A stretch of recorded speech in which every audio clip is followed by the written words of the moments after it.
Shalom everyone, welcome to GBI Ensemble Melbourne. If you are new to this church, we would like to thank you for worshiping with us and we warmly welcome you as our brothers and our sisters. Here are some announcements for all of us. Let us join our weekly Thursday morning prayer at 5 a.m. Melbourne time via Zoom and link will be announced in WhatsApp group.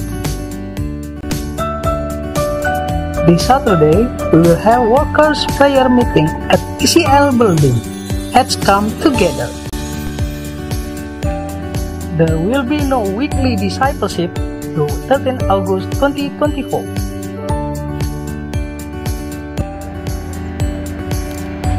Ensemble Church 19th anniversary will come soon on the 18th of August 2024. Start at 4 p.m. Please come along and invite your friends and family. That's the Ensemble news for today. We want to thank everyone for taking time to give praise to the Lord and we pray for continuous blessing from God upon us day in and day out. Shalom.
Shalom. Kita bangkit berdiri. Puji Tuhan. Haleluya. Coba ditunjukkan wajah yang penuh dengan sukacita surganya Tuhan. Haleluya. Boleh tos kanan kiri depan belakang dan begini. Ini adalah hari terbaik. Ini adalah hari terbaik. Haleluya. Haleluya. Berikan kemuliaan bagi Tuhan kita Yesus Kristus. Berikan tepuk tangan yang dahsyat buat Tuhan. Haleluya.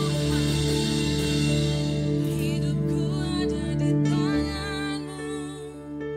Kau beri rancangan yang terindah.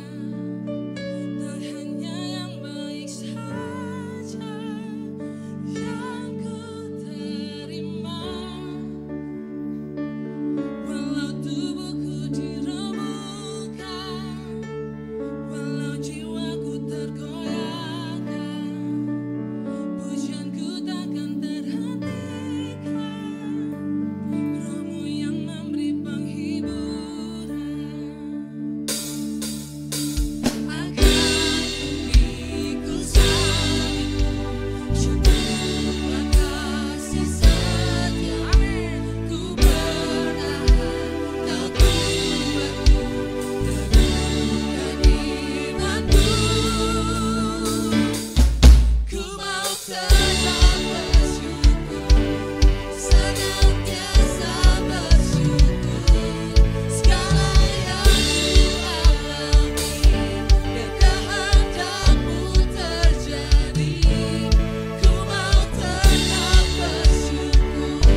kita bersatu dalam doa. Bapa yang baik, terima kasih. Kami mengucap syukur buat hari baru, hari perhentian yang Tuhan sudah berikan buat kami, anak-anak-Mu, untuk datang memuji dan memuliakan nama Tuhan. Terima kasih beberapa menit ke depan kami akan sampaikan kebenaran firman Tuhan. Roh Kudus ajar pimpin kami Tuhan, agar kami dapat mengerti kebenaran akan firman-Mu. Di dalam nama Tuhan kami, Yesus Kristus, kami berdoa dan mengucap syukur. Amin. Ya, shalom Bapak Ibu kekasih dalam Tuhan. Jumpa lagi kita pada hari perhentian yang Tuhan sudah berikan buat kita, untuk kita kembali datang kepada Tuhan, memuji dan memuliakan nama Tuhan. Ya, kalau kita ingin diberkati Tuhan, bukan saja secara jasmani, terlebih lagi rohani kita pasti akan mendapat berkat yang baru yang daripada Tuhan. Dalam beberapa menit ke depan saya akan bicara tentang firman Tuhan yang diambil dari Kisah Para Rasul 5 ayat 1 dengan 11. Untuk menghormati firman Tuhan, saya undang Bapak Ibu kasih dalam Tuhan, kita bangkit berdiri, kita baca bersama-sama. 3, 2, 1. Ada seorang lain yang bernama Ananias. Ia beserta istrinya Safira menjual sebidang tanah. Dengan setahu istrinya, ia menahan sebagian dari hasil penjualan itu dan sebagian lain dibawanya diletakkan di depan kaki rasul-rasul. Tetapi Petrus berkata, Ananias, mengapa hatimu dikuasai oleh iblis sehingga engkau mendustai Roh Kudus dan menahan sebagian dari hasil penjualan tanah itu? Selama tanah itu tidak dijual, bukankah itu tetap kepunyaanmu? Dan setelah dijual, bukankah itu hasilnya itu tetap dalam kuasamu? Mengapa engkau merencanakan perbuatan itu dalam hatimu? Engkau bukan mendustai manusia, tetapi mendustai Allah. Ketika mendengar perkataan itu, rebahlah Ananias dan putuslah nyawanya. Maka sangatlah ketakutan semua orang yang mendengar hal itu. Lalu datanglah beberapa orang muda, mereka mengapani mayat itu, mengusungnya keluar dan pergi menguburnya. Kira-kira 3 jam kemudian masuklah istrinya Ananias, tetapi ia tidak tahu apa yang telah terjadi. Kata Petrus kepadanya, katakanlah kepadaku dengan harga sekianlah tanah itu kamu jual. Jawab perempuan itu, betul sekian. Kata Petrus, mengapa kamu berdua bersepakat untuk mencobai roh Tuhan? Lihatlah, orang yang baru mengubur suamimu berdiri di depan pintu dan mereka akan mengusung engkau juga keluar. Lalu rebahlah perempuan itu seketika itu juga di depan kaki Petrus dan putuslah nyawanya. Ketika orang-orang muda itu masuk, mereka mendapati dia sudah mati, lalu mengusungnya keluar dan menguburnya di samping suaminya. Maka sangatlah ketakutanlah seluruh jemaat dan semua orang itu yang mendengar hal itu. Bapak Ibu kekasih dalam Tuhan, ada beberapa hal yang saya ingin sampaikan, bahwa apa yang terjadi di dalam Kisah Rasul 5 ayat 1 sampai 11, peristiwa tentang Ananias dan Safira, itu mungkin sudah beberapa kali kita membaca ayat firman Tuhan yang baru kita baca ini. Tapi saya mencoba untuk melihat dari sisi yang lain kebenaran tentang firman Tuhan. Ya, di dalam Kisah Rasul tadi kita baca ayat 1 sampai 12, ayat 1 sampai dengan 11. Kalau saya cari nama Ananias itu sungguh sesuatu yang luar biasa. Ananias kalau kita searching, kita cari, artinya orang yang bermurah hati. Kemudian Safira adalah nama yang lain, yaitu artinya indah.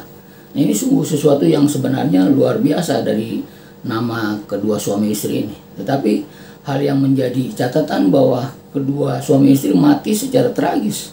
Ya, mereka mati putus nyawanya ketika mereka bersepakat untuk membohongi atau mendustai Roh Kudus.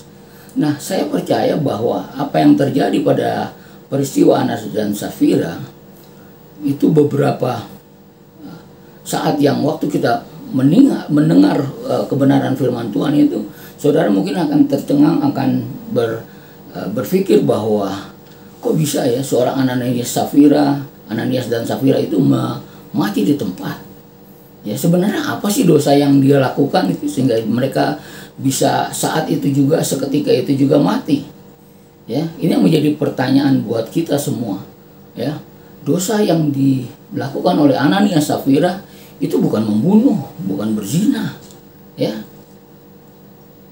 Tetapi satu hal yang sangat luar biasa dari peristiwa Ananias dan Safira, saya mencatatnya adalah tentang hatinya dia. Hati kedua suami istri ini yang sepakat untuk mendustai Roh Kudus. Padahal kalau kita lihat ceritanya di gereja awal, gereja mula-mula, cerita pada waktu itu, kalau kita baca di dalam kehidupan jemaat, kalau kita baca di dalam ayat 32 sampai 37, itu bercerita bagaimana jemaat awal mula-mula itu sepakat untuk berbagi berkat yang mereka terima. Mereka menjual hasil kebunnya, hasil pertaniannya untuk mereka bagi bersama-sama. Tetapi apa yang terjadi dengan Ananias dan Safira? Padahal tadi juga sudah kita baca bahwa kalaupun hasil ladangnya atau hasil kebunnya, hasil pertanian dia tidak dijual pun, tidak dia persembahkan kepada gereja pada waktu itu, tidak apa-apa. Bahkan kalaupun hasilnya dijual, dia sumbangkan atau dia berikan ke gereja, sebagian dia tinggal bilang aja bahwa apa yang kami jual itu sebagian dari hasil penjualannya. Dia kuncinya apa? Mereka tidak jujur terhadap Tuhan, dalam hal ini Roh Kudus. Ya, masalah Ananias dan Safira adalah masalah hati mereka.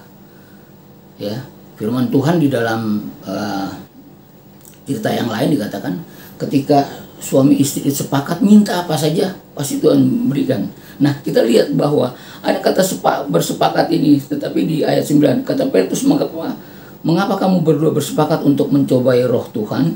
Ya, bersepakat untuk hal-hal yang tidak baik, hal-hal yang mendukakan Roh Kudus. Ya, ingat Bapak Ibu kasih dalam Tuhan, bahwa uang itu atau harta yang saudara miliki itu tidak akan dibawa sampai saudara mati. Saudara mati tidak akan membawa harta yang saudara punya.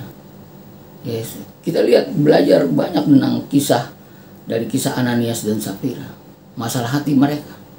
Jadi bukan hal-hal yang lain, tapi sepakat untuk bermufakat untuk mendukakan Roh Kudus, berbohong. Ini yang Tuhan tidak berkenan kepada Ananias dan Safira.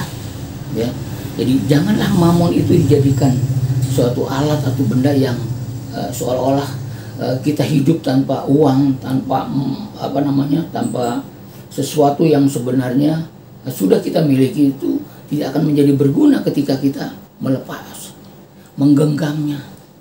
Ya, jadi Bapak Ibu kasih dalam Tuhan, dari peristiwa ini kita belajar bahwa apa yang terjadi dari peristiwa Ananias dan Safira, bahwa orang banyak berpikiran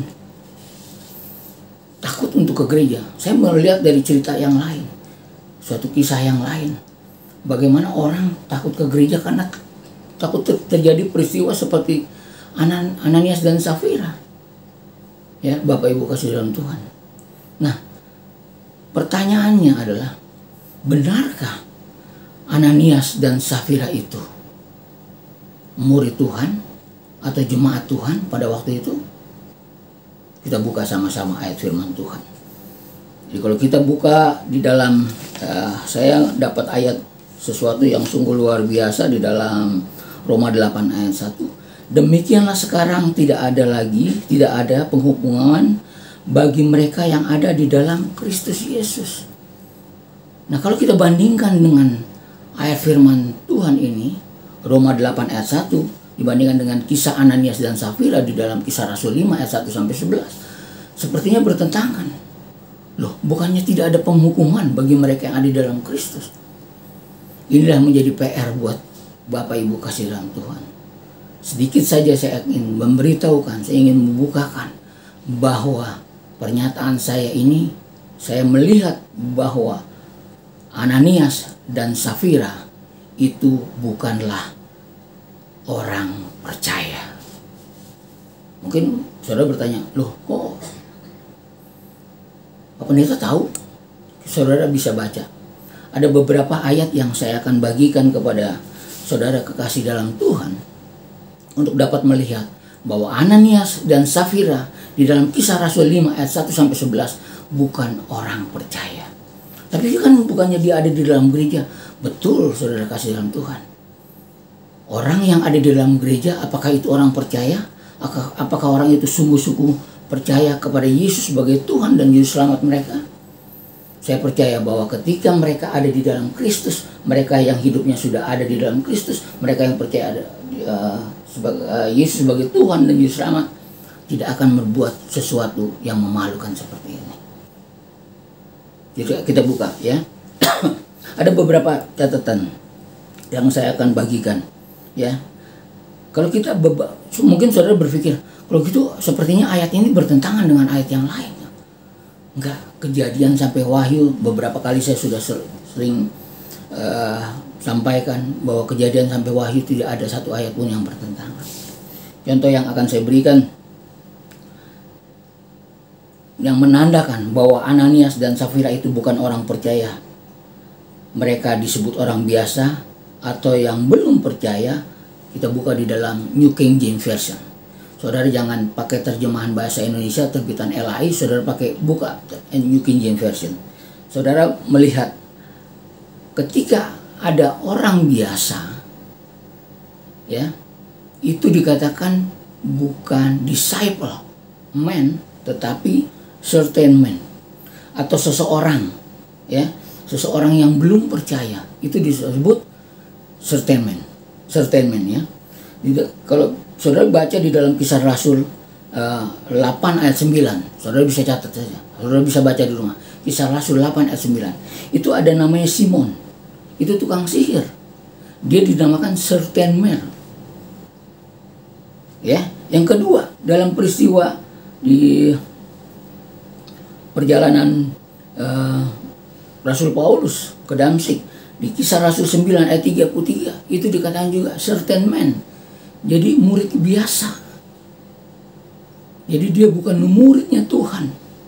Ya, orang biasa.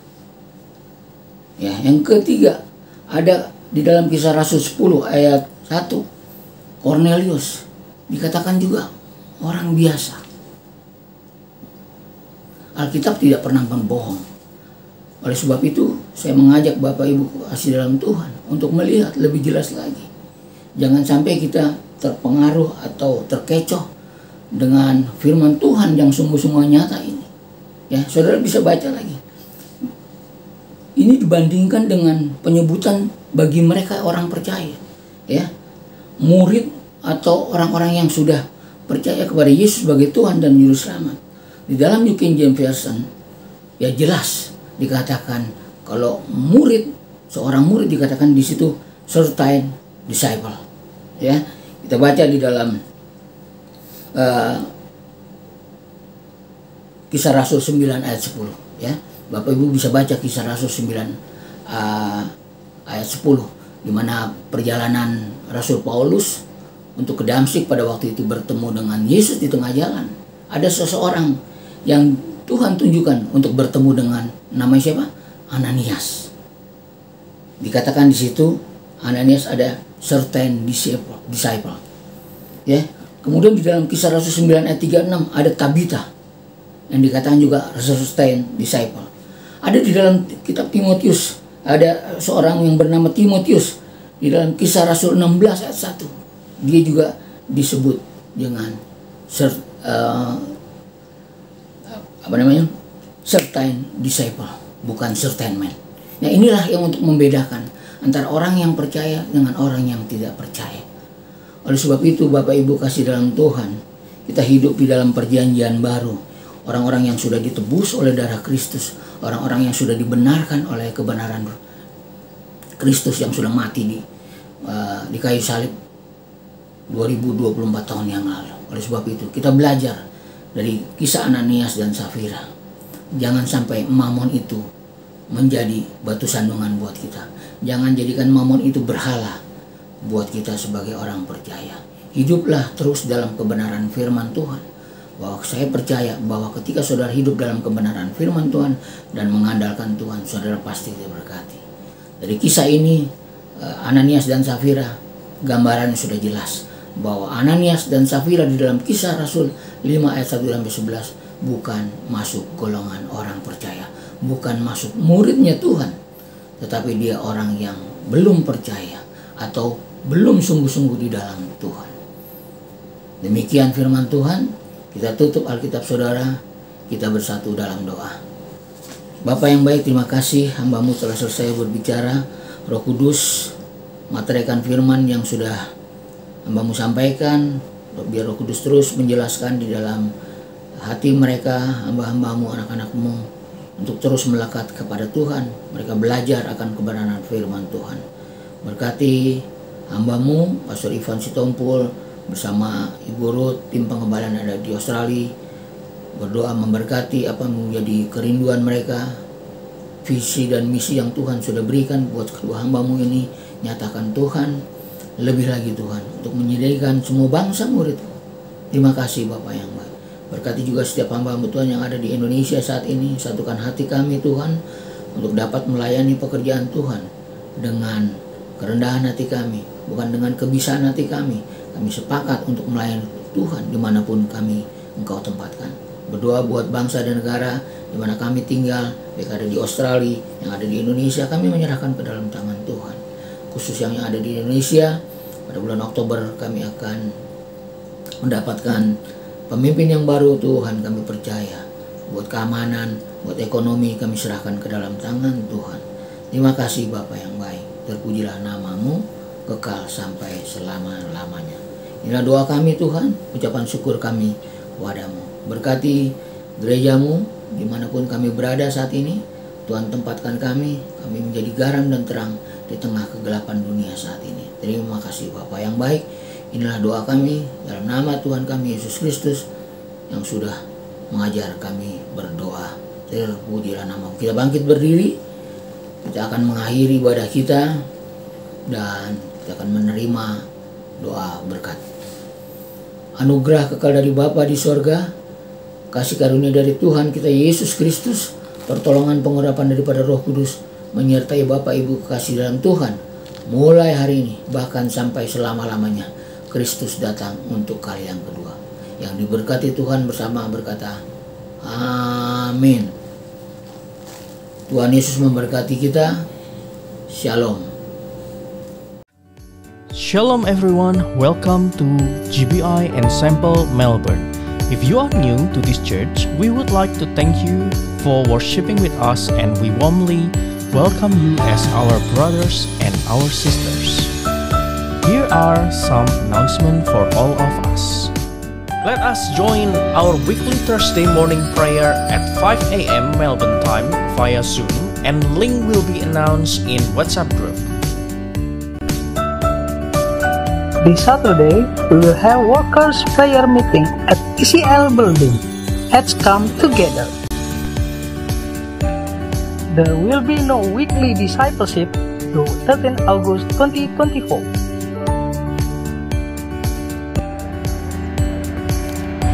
Ensemble Church 19th anniversary will come soon on the 18th of August 2024.